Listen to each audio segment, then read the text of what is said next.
പ്രിയ പ്രേക്ഷകർക്ക് സീരിയൽ ന്യൂസിലേക്ക് സ്വാഗതം. കൂടുതൽ സീരിയൽ ന്യൂസുകൾ അതിവേഗം ലഭിക്കുന്നതിന് ഈ ചാനൽ മറക്കാതെ സബ്സ്ക്രൈബ് ചെയ്യുക. ബെൽ ഐക്കൺ ക്ലിക്ക് ചെയ്യാൻ മറക്കരുത്. Do like, share and subscribe. Managing director ആയതിനെ തുടർന്ന് പുതിയ നീക്കങ്ങളുമായി മുന്നിലേക്ക് പോവുകയാണ് നമ്മുടെ വിക്രം. ഇതേ തുടർന്ന് നമ്മുടെ കിരണിനെ ചെന്ന് കാണുന്ന വിക്രം താനും ഇപ്പോൾ മാനേജിംഗ് ഡയറക്ടർ ആണ് എന്നുള്ള കാര്യം തുറന്നു പറയുകയും അതുകൊണ്ട് തന്നെ ഇനി കിരണിൻ്റെ കമ്പനി നശിക്കും എന്നുള്ള ഭീഷണി മുഴക്കുകയും ചെയ്യുന്നു.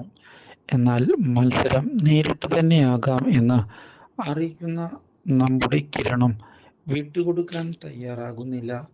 ഇതേ തുടർന്നാണ് കല്യാണി തിരികെ കിരണിൻ്റെ അടുത്തേക്ക് എത്തുന്നത്.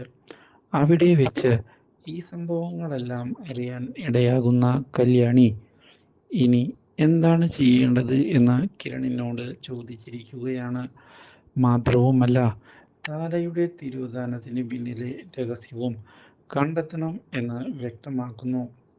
ഇതേ തുടർന്ന് സരയുവിനെയും അമ്മയെയും സംശയമുണ്ട് എന്നുള്ള കാര്യം കിരൺ നമ്മുടെ കല്യാണിയെ അറിയിച്ചിരിക്കുകയാണ്. പക്ഷേ ഇതേ തുടർന്നാണ് കല്യാണിയെ ഞെട്ടിച്ചുകൊണ്ട് ക്രിസ്റ്റീന മുന്നിലേക്ക് കടന്നു വരുന്നത്. Do like, share and subscribe.